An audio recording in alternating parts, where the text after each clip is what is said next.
Hello guys, स्वागत है आप सभी का मेरे यूट्यूब चैनल पे। कैसे हो आप सब। तो आज मैं आप लोग को बताऊंगी कुछ शॉर्ट परिभाषाएं जो कि 1 या 2 नंबर के लिए एग्ज़ाम में पूछे जा सकते हैं। तो इसको आप लोग केयरफुली याद रखिएगा। तो ये जो है वो ऑप्शनल में भी पूछा जा सकता है, या आप लोग कुछ भी जब फिज़िक्स में आंकिक क्वेश्चन जो बनाओगे उसमें भी इसका उपयोग हो सकता है। तो आप लोग अच्छे से इसको याद रखिएगा। इसमें है धारा लाभ, प्रतिरोध लाभ, वोल्टेज लाभ और शक्ति लाभ। तो आइए देखते हैं सबसे पहले धारा लाभ, जिसे करंट गेन भी बोलते हैं। तो निर्गत धारा में परिवर्तन और निवेशी धारा में परिवर्तन के अनुपात को धारा लाभ कहते हैं। अर्थात जो आउटपुट धारा रहता है और जो इनपुट धारा रहता है, उन दोनों के परिवर्तन के अनुपात को, ये देखिए, इसको मान लेते हैं हम लोग। इसको जो है धारा लाभ को B से दर्शाया जाता है, और B बराबर हो ये हो जाएगा डेल IC बटा डेल IB। ये जो डेल IC दिख रहा है, ये जो IC दिख रहा है उसको हम लोग निर्गत धारा मानते हैं, और ये IB को हम लोग निवेशी धारा मानते हैं। और इन दोनों में परिवर्तन, तो परिवर्तन को हम लोग डेल से दर्शाए हैं। तो इन दोनों के परिवर्तन के अनुपात को, मतलब ये बटा, तो इसको हम लोग इससे भी समझ सकते हैं कि निर्गत धारा में परिवर्तन, अर्थात ये निर्गत धारा है और इसमें परिवर्तन डेल, तथा निवेशी धारा में परिवर्तन के अनुपात को जो है वह धारा लाभ कहा जाता है, अर्थात B। तो ये हो गया। आइए अब देखते हैं प्रतिरोध लाभ, जिसको रेजिस्टेंस गेन भी बोला जाता है। देखते हैं निर्गत प्रतिरोध और निवेशी प्रतिरोध के अनुपात को प्रतिरोध लाभ कहते हैं। इसे AR से दर्शाते हैं। तो AR बराबर क्या हो जाएगा, R आउट बटा R इन। आउट मतलब कि निर्गत, जो निर्गत हो रहा है ना, उसको हम लोग आउट करके हम लोग इसको डिनोट किए हैं, और जो निवेशी है अर्थात जो इनपुट हो रहा है उसको हम लोग इन करके डिनोट किए हैं। तो ये हो गया प्रतिरोध लाभ।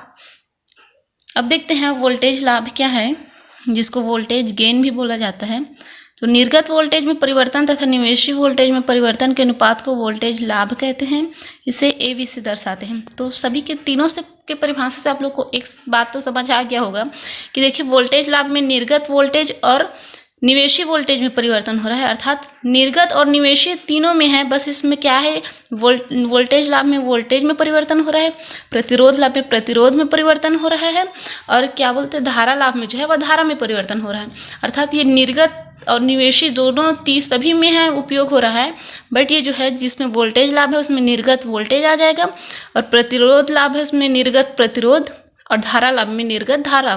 तो ये होगा AB बराबर डेल VC अपॉन में डेल VB, अर्थात निर्गत वोल्टेज बटा निर्गत निवेशी वोल्टेज में परिवर्तन। तो देखिए यहाँ पास किंतु ओम के नियम से V बराबर होता है IR। तो हम लोग यहाँ पास जो है V का मान निकाल सकते हैं। तो डेल VC, ये V को हम लोग डेल VC भी लिख सकते हैं। तो ये हो जाएगा del IC into R out, क्योंकि R का मान हम लोग देख रहे हैं प्रतिरोध लाभ में।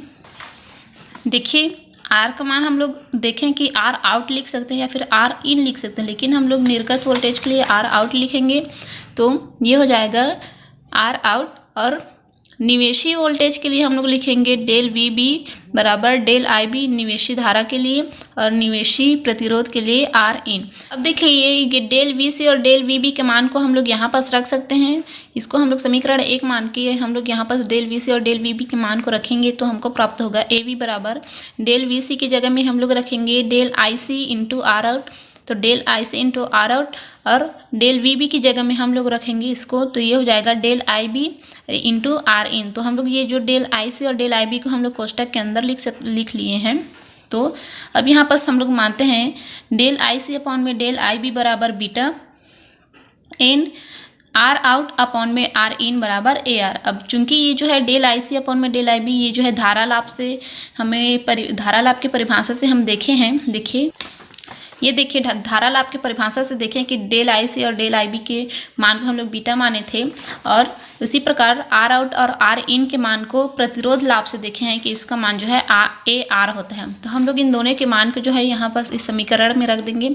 तो AB बराबर हो जाएगा डेल IC अपन डेल IB बराबर हम लोग मान लिए हैं बीटा, और इसके बराबर हम लोग मान लिए हैं, और R आउट और R इन का हम लोग मान लिए हैं AR। तो ये हो गया। तो ये पूरा हो जाएगा बीटा गुणा जो है ए आर। तो अब देखिए ए बी बराबर बीटा गुणा प्रतिरोध लाभ भी लिख सकते हैं ए आर को। तो अतः स्पष्ट है कि वोल्टेज लाभ धारा लाभ और प्रतिरोध लाभ के गुणनफल के बराबर होता है। अर्थात ये जो वोल्टेज लाभ है वह धारा लाभ और प्रतिरोध लाभ के गुणनफल के जो है बराबर होता है। तो ये एक परिभाषा हम लोग इस तरह से भी लिख सकते हैं। अर्थात यदि आप लोग को इसमें वोल्टेज लाभ, धारा लाभ और प्रतिरोध लाभ में जो है संबंध पूछा जाएगा तो आप लोग इस तरह से भी इसको सॉल्व कर सकते हैं और इसमें संबंध जो है ला सकते हो। तो अब देखते हैं एक लास्ट टॉपिक, शक्ति लाभ, जिसको पावर गेन भी बोला जाता है। तो निर्गत शक्ति में परिवर्तन तथा निवेशित शक्ति में परिवर्तन के अनुपात को शक्ति लब्धि या शक्ति लाभ कहते हैं।